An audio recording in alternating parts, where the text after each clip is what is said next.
రెండవ రాజుల గ్రంథం 7వ అధ్యాయం మొదటి వచనం చదువుకున్నట్లయితే,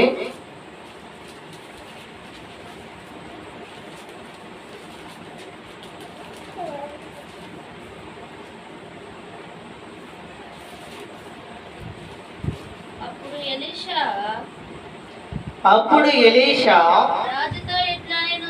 రాజుతో ఇట్లా నేను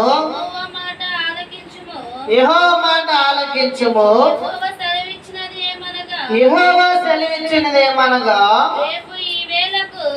రేపు ఈ వేళకు షెమ్రోను ద్వారమందు రూపాయి ఒకటింటికి ఒక మానిక సన్నని పిండియు, రూపాయి ఒకటింటికి 2 మానికల యావల్ను అమ్మబడును. అందుకు ఎవరి చేతి మీద రాజు ఆనుకొని ఉండెను. ఆ అధిపతి యెహోవా ఆకాశమందు కిటికీలు తెరచినను అలాగు జరుగునా అని దైవజనునికి ప్రత్యుత్తరం ఇయ్యగా, అతడు నీవు కన్నులారా దాన్ని చూచదు గాని దానిని తినకుందు అని అతనితో చెప్పాను. చాలండి ప్రియమైన సహోదరి సోదరులారి, మాటలు మనం శ్రద్ధగా గమనించినట్లయితే ఈ మాటలు ఎవరు చెబుతున్నారండి? ఎలీషా ప్రవక్త.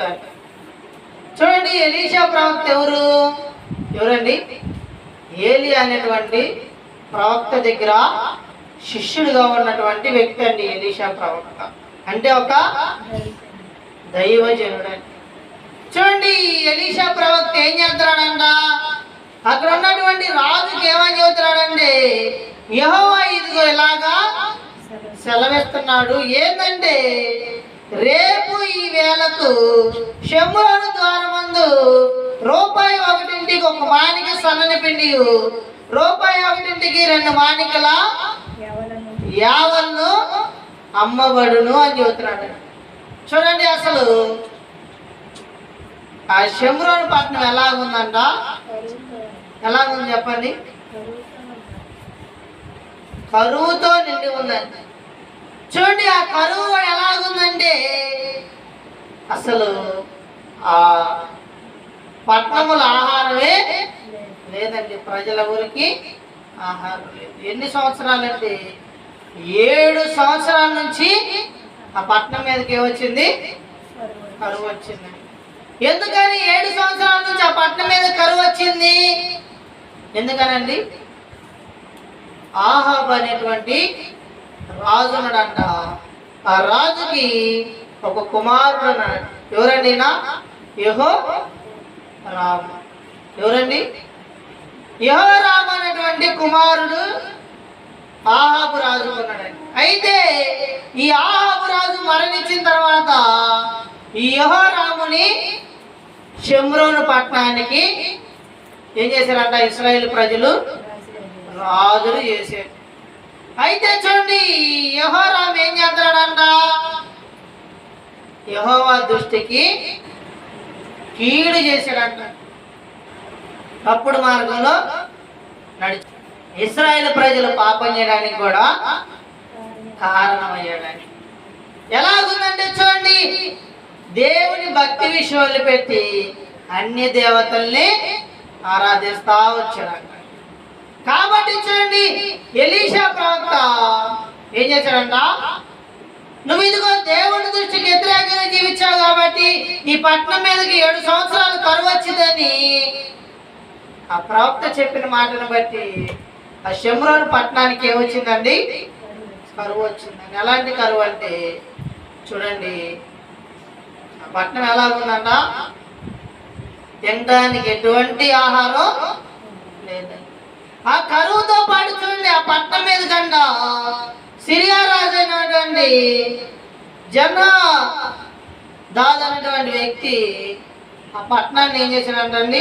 తన సైన్యమును సమకూర్చి షెమ్రోను పట్టణం చుట్టూ ముట్టడేసాడు. చూడండి, ఒకవైపు కరువు, ఒకవైపు ఏంటండి? సిరియా రాజుతో యుద్ధం చేయాలి. ఎలాగుందండి ఆ పట్టణం, ఆ షమ్రోన్ పట్టణం ఒక పరిస్థితి? ఎటు కాచక. ఇది చూడండి, రాజు ఏం చేస్తున్నాడండి?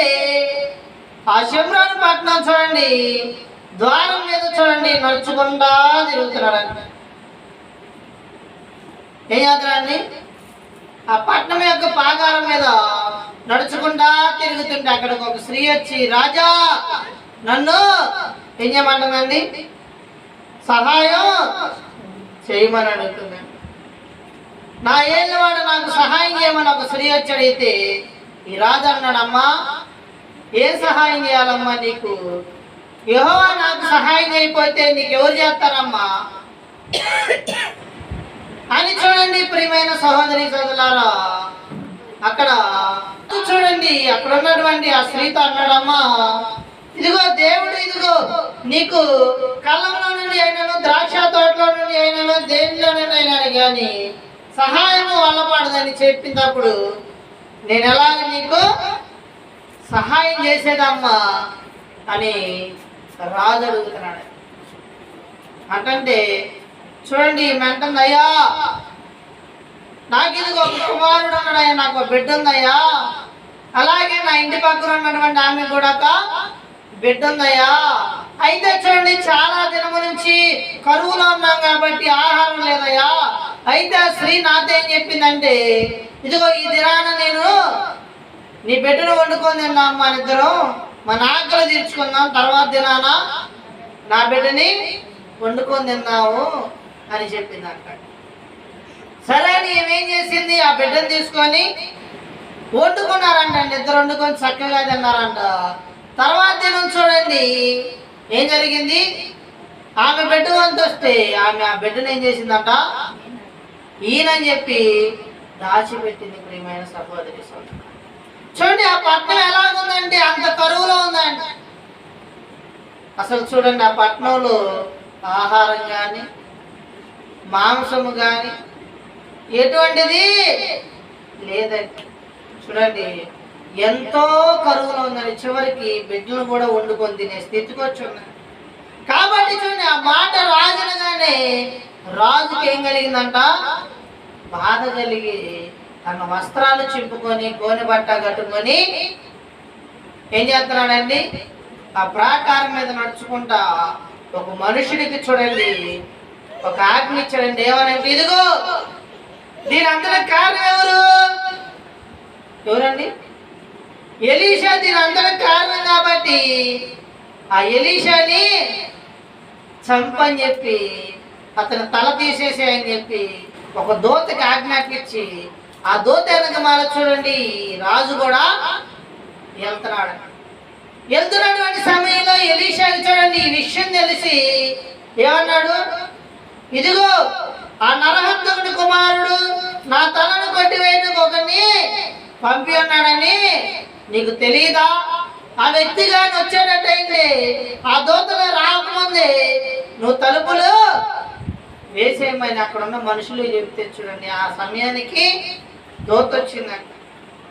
ఆ దూత వచ్చినప్పుడు చూడండి ఆ దూత వెనకమాలంట రాజు కూడా వచ్చి రాజు అన్నాడు, ఈ కీడు యెహోవా వలనైనది, నేను ఇక ఎందుకు యెహోవా కొరకు కనిపెట్టుకోవాలి? ఇదిగో ఈ శ్రమలు, ఇది ఈ బాధలు, ఈ కరువు, ఇదిగో అలాగే చూడండి ఇదిగో ఒకవైపు నుంచి యుద్ధం వస్తుంది, మరి యెహోవా మమ్మల్ని కాపాడతలేదు కాబట్టి ఆయన్ని మేము ఎందుకు ప్రార్థన చేయాలి, ఆయన కొరకు మేము ఎందుకు కనిపెట్టాలి అని రాజు ఎవరిని అన్నాడండి? ఎలీషాని అన్నాడు. ప్రియమైన సహోదరి సోదరుడా, ఎలీషాని రాజు అలాగ అన్నప్పుడు ఎలీషా ఏమన్నాడంట, రాజా యెహోవా ఏం చేస్తున్నాడంట, సెలవిచ్చినదేమనగా రేపు ఈ వేళకు షమ్రోను పట్టణములో రూపాయి ఒకటింటికి ఒక మానిక సన్నని పిండి, రేపు ఇదిగో ఈ రూపాయి ఒకటింటికి 2 మానికల యావల్లో అమ్మబడిద్ది అని చెబుతున్నాడండి. చూడండి 7 సంవత్సరాల నుంచి కరువు వచ్చి అక్కడ తినడానికి తిండి లేదు, ఆ ప్రాంతంలో కరువుతో బాధపడుతుంటే చూడండి ఎలీషా చెప్పిన మాటలు ఆ రాజుతో పాడినటువంటి సైన్యానికి ఏమనిపించిందండి? కోపాన్ని కలుగజేసి, చూడండి ఆ రాజు ఆనుకున్నటువంటి అధిపతి అన్నాడంట, అయ్యా ఆకాశం నుంచి వాకిట్లు ఇప్పినా గాని ఇది జరగదయ్యా అన్నాడు. ఎందుకని చెప్పండి, ఆ దేశం అంత కరువుతో నిండి ఉందండి. ఆ పట్టణంలో ఆహారమే లేదు కాబట్టి వీళ్ళకి ఆశలు కూడా లేవండి. బ్రతుకుతామని ఆశ లేదు, ఇంకా ఆహారం చూస్తామని ఆశ లేదండి. ఎందుకంటే ఆ పట్టణంలో అంట ఏంటంటండి, గొప్ప క్షారం కలిగిందంట. ఒక గాడిద యొక్క తల అంట 8 రూపాయలకి, పావురపు రెట్టు అంట 5 రూపాయలకి అమ్మబడిందంట. అంత కఠినంగా ఉందంటండి ఆ ప్రాంతం. అలాంటిది ప్రియమైన సహోదరి సోదరులారా, ఆ ప్రాంతంలో చూడండి, ఇదిగో యావాళ్ళు సన్నని పిండి దొరికిందని ఇదిగో ఈ ఎలీషా చెబుతుంది. అక్కడ ఉన్న మనుషులకి ఎలా అనిపించింది? ఆశ్చర్యం అనిపించి అది జరగదయ్యా, ఆకాశం నుంచి వాకిట్లు ఇప్పినా జరగదని ఒక అధిపతి అంటే ఎలీషా ప్రవక్త ఏమన్నాడండి, ఇదిగో నువ్వు ఆ జరిగే దాన్ని చూస్తావు గాని దాన్ని తినకుందు అన్నాడు. ఏం జరిగింది ప్రియమైన సహోదరి సోదరులారా? ఆ ప్రాంతము చూడండి భయంకరంగా ఉందండి. ఎలాగుందంటే అక్కడ ఆహారం లేక ఆకలి దప్పులతో అనేకమైన మనుషులు చనిపోతున్నారు. ఎన్నో చూడండి, ఇదిగో వేల మంది చనిపోతున్నారు. చూడండి చివరికి క్రూరంగా తయారైంది ఆ ప్రాంతం. చూడండి మనుషులను కూడా వండుకొని తినే స్థితికి వచ్చారండి ఆహారం. అలాంటి ప్రాంతంలో చూడండి అంత భయంకరంగా ఉన్నటువంటి సమయంలో అంట దేవుడు ఏం చెప్పాడు, రేపు దినాన నీకు ఆహారం దొరికిందని చెప్తే వీళ్ళెవరు నమ్మట్లేదు. చాలా మంది చూడండి దేవుడి మాటని నమ్మరు ప్రియమైన సహోదరి సోదరులారా. దేవుణ్ణి విచారం చేయరండి, దేవుని యొద్ద ప్రార్థన చేయరండి. ఈ రాజు కూడా చూడండి ఎలా ఉన్నాడంటే దేవుడి దృష్టికి పాపిగా ఉన్నాడు ప్రియమైన సహోదరి సోదరులారా. తను చేసినటువంటి పాపాన్ని బట్టి ఆ ప్రాంతం మొత్తం కరువు వచ్చింది, శ్రమ వచ్చింది. చివరికి అక్కడ సిరియా రాజు దండ ఉందండి. యుద్ధం చేద్దామంటే వీళ్ళు ఆహారం తినడానికే ఆహారం లేదు, వాళ్ళకు ఓపిక లేదండి. యుద్ధం చేస్తే ఏమవుతారు? గెలుస్తారా? ఓడిపోతారు ప్రియమైన సహోదరి సోదరులారా. ఆ సమయంలో అంట ఆ పట్నం గమ్మునందంట 4 కుష్ఠరోగులు ఉన్నారంట. చూడండి కుష్ఠరోగులు ఏడుస్తారండి? కుష్ఠరోగిని ఇంట్లో ఉంచుకుంటారు ఎవరైనా? కుష్ఠరోగిని ఏడుస్తారండి? ఊరికి బయట వస్తారండి. పూర్వకాలంలో ఎవరికైనా కుష్ఠరోగం వస్తే ఊరికి బయట వచ్చేవాళ్ళండి. అలాగే 4 కుష్ఠరోగులు ఊరికి బయట వస్తే చూడండి 4 కుష్ఠరోగులు అంట ఆకలి దప్పులు చాలక చచ్చిపోతారని భయంతో, అయ్యా మనం పట్టణంలోకి వెళ్తే పట్టణంలో ఏముంది? షిమ్రోన్ పట్టణంలో ఏముందండి? కరువు ఉంది కాబట్టి, అక్కడ ఆహారం లేదు కాబట్టి మనం వెళ్ళినా చచ్చిపోతాం. కాబట్టి ఇది షిమ్రోన్ పట్టణంలోకి చూడండి, ఇదిగో యుద్ధానికి వచ్చినటువంటి సిరియాను దండి మీదకి మనం వెళ్దామయ్యా. ఆ సిరియా రాజు చంపితే చచ్చిపోదాం, లేదంటే అక్కడ ఏమన్నా ఆహారం దొరికిద్దేమో. ఏమన్నారండి? ఆహారం దొరికిద్దేమో చూసుకుందామని 4 మాట్లాడుకొని ఈ 4 కలిసి ఏడకెళ్ళారంట, సిరియాను దండులోకి వెళ్ళారంట. ఈ సిరియాను దండులోకి 4 వెళ్తే అంట, ఈ 4 వెళ్ళి ఆ సిరియాను దండులో చూస్తుంటే అక్కడ ఏముందండి? ఏముందంట? ఆ సిరియాను దండులో ఎవరు లేరండి. ఏమైపోయారండి వాళ్ళందరూ? ఏమైపోయారంట? 2వ రాజుల గ్రంథం 7వ అధ్యాయం 6వ వచనం చదువుకున్నట్లయితే, యెహోవా రథముల ధ్వనియు గుర్రముల ధ్వనియు గొప్ప సమూహము ధ్వనియు సిరియాను దండును వినబడినట్లు చేయగా వారు మన మీదకి వచ్చడకై ఇశ్రాయేలు రాజు హిత్తీయుల రాజులకును ఐగుప్తీయుల రాజులకును బత్యమిచ్చి ఉన్నాడని సిరియాను ఒకరితోనొకరు చెప్పుకొని లేచి తన గుడారములైనను గుర్రములనైనను గాడిదలైనను దండపేటలో ఉన్న వాటినైనను ఏమీ తీసుకొనకయే తన ప్రాణమును రక్షించుకొనుటకు చాలుకొని సంధ్య చీకటిని ఉన్నట్టుగా పేట విడిచి పారిపోయి ఉండిరి. ఏమైందండి?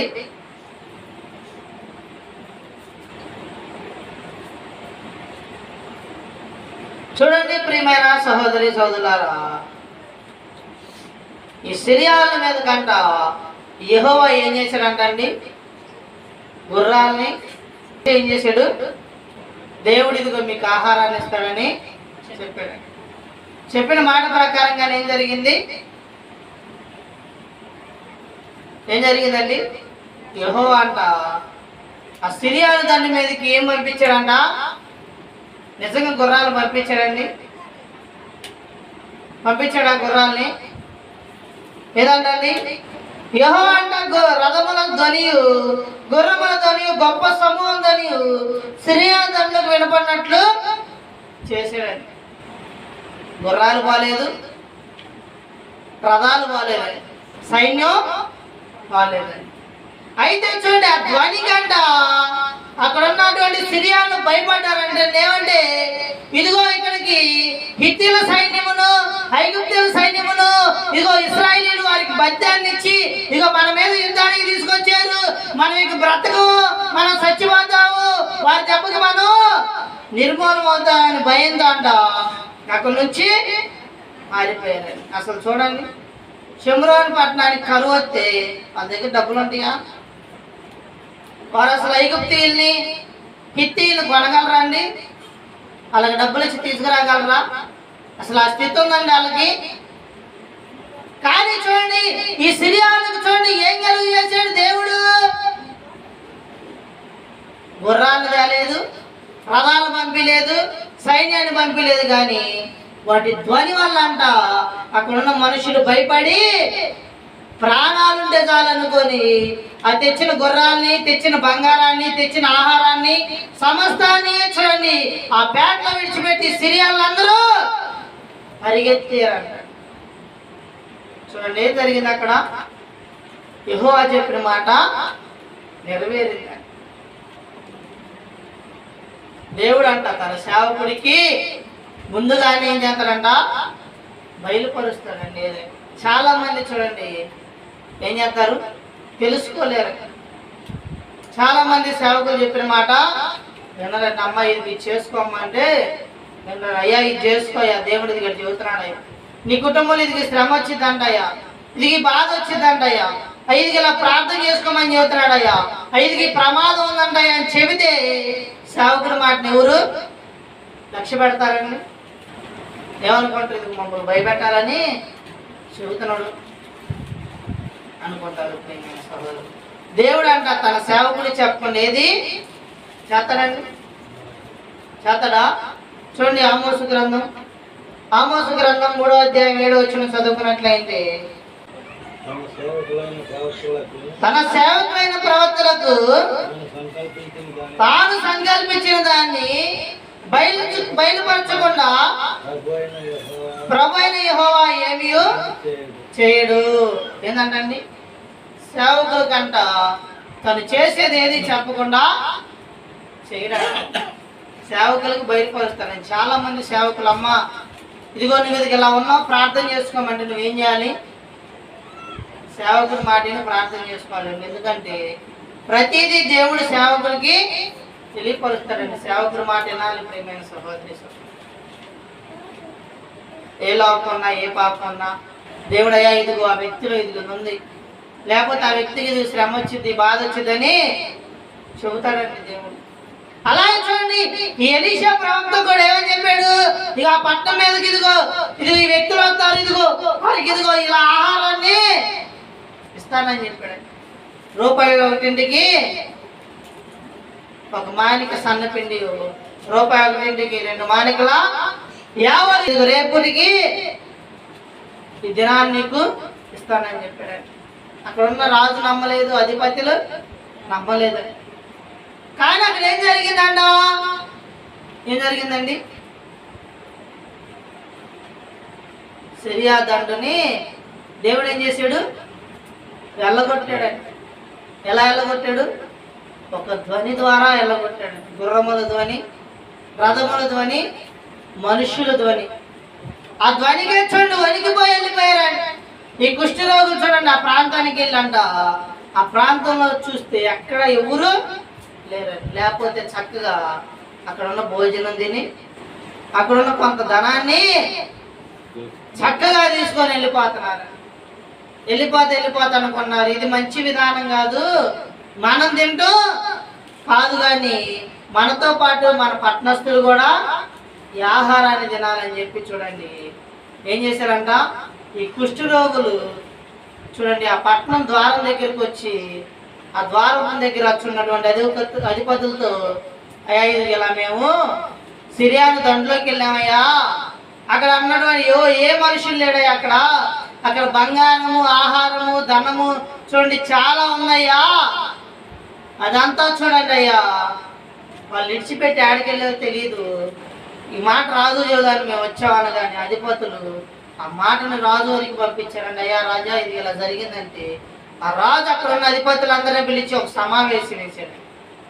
సమావేశం వేసి ఏం చేద్దాం మరి, ఇదిగో వీళ్ళ మీద ఇలా చెబుతున్నారు, ఆహారం తినొచ్చాను, అక్కడ ఏ మనుషులు లేడని చెబుతున్నాడు, మరి మనం ఏం చేద్దామని చెప్పి అధిపతులతో అంటే ఒక అధికారి అన్నాడంట, అయ్యా ఇప్పటి వరకు ఆకలి తప్పులతో ఎంతో మంది చనిపోయారు, సైన్యములు యుద్ధం చేసి ఎంతో మంది చనిపోయారు, అలాంటిది ఒక 5గురు చనిపోవడం వల్ల మనకి ఎటువంటి ఉపయోగం లేదు. కాబట్టి ఒక 5గురు మనుషులకి రథాలను ఇచ్చి రౌతుల్ని ఇచ్చి ఏం చేద్దాం, 5గురు మనుషుల్ని సిరియాను దండు మీదకి పంపిద్దాం. ఆ సిరియాను దండు మనం కరువుతో ఉన్నామని తెలుసుకొని ఆ పట్టణానికి దూరంగా పొలంలో దాక్కొని ఉన్నారేమో, ఈ 5గురు ఆ సిరియాను దండులోకి వెళ్ళగానే వాళ్ళు ఆ చుట్టుపక్కల దాక్కున్న వారు లేచి వారి మీద యుద్ధానికి వస్తారేమో, అలా వచ్చి కానీ వారిని చంపితే మనము ఆ ప్రాంతానికి వెళ్ళొద్దు, చంపకుండా అక్కడ ఎవరు లేకపోతే ఆ ప్రాంతంలోకి మనం ఏమన్నారండి వెళ్దాము అని చెప్పారు. ప్రేమైన సహోదరులు, ఆ మాట పట్టుకొని చూడండి 5గురు మనుషుల్ని ఆ సిరియాను దండు మీదకి పంపించారండి.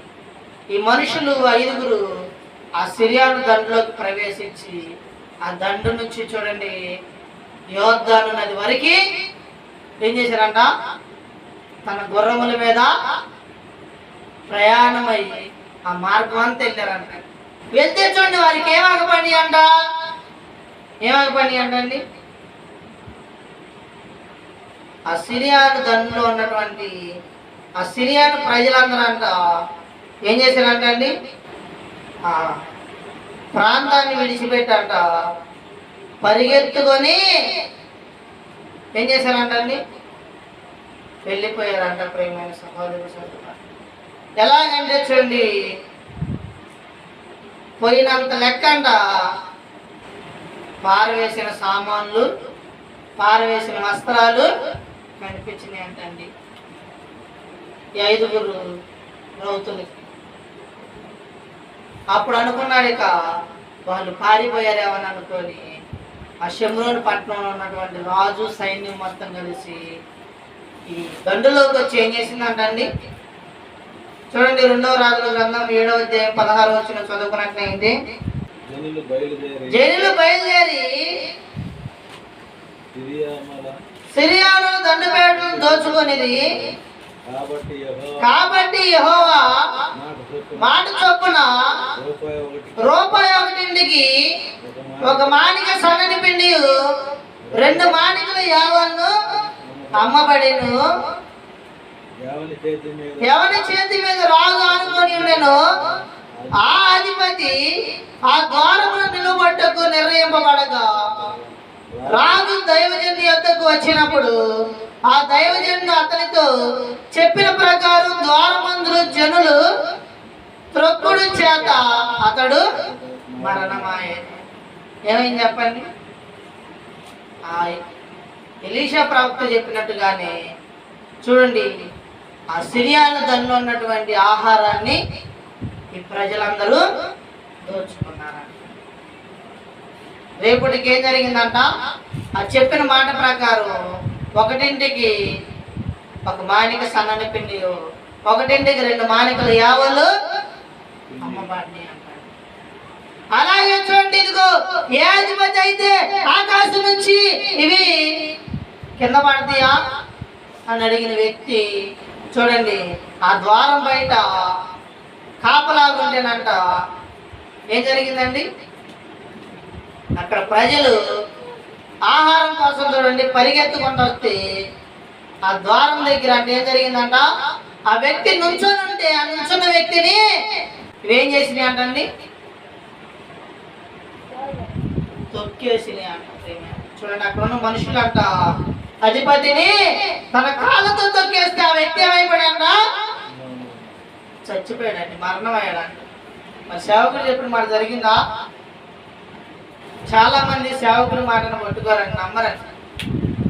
దేవుడు చూడండి చెప్పిన మాట ప్రకారం చెప్పినట్టుగా అక్కడ జరిగించడం లేదా? చూడండి, దేవుడి మాట మనుషులని పైన కానీ ఆ రాజుల పైన కానీ ఆ ప్రజల కొరకు ఆయన ఆహారాన్ని ఏం చేశాడండి? సిద్ధపరిచాడు. ప్రియమైన సహోదరి సోదరులారా, కాబట్టి ఏంటంట? దైవ సేవకుడి చేత దేవుడు ఒక మాట పలికిస్తే ఆ మాట ప్రకారం ఆయన జరిగేస్తాడండి. ఎన్ని శ్రమలు వచ్చినా, బాధలు వచ్చినా, కరువులు వచ్చినా జరిగేస్తాడు. అక్కడ చూడండి, ఎంతో మంది ఆ మాటను నమ్మలేదండి.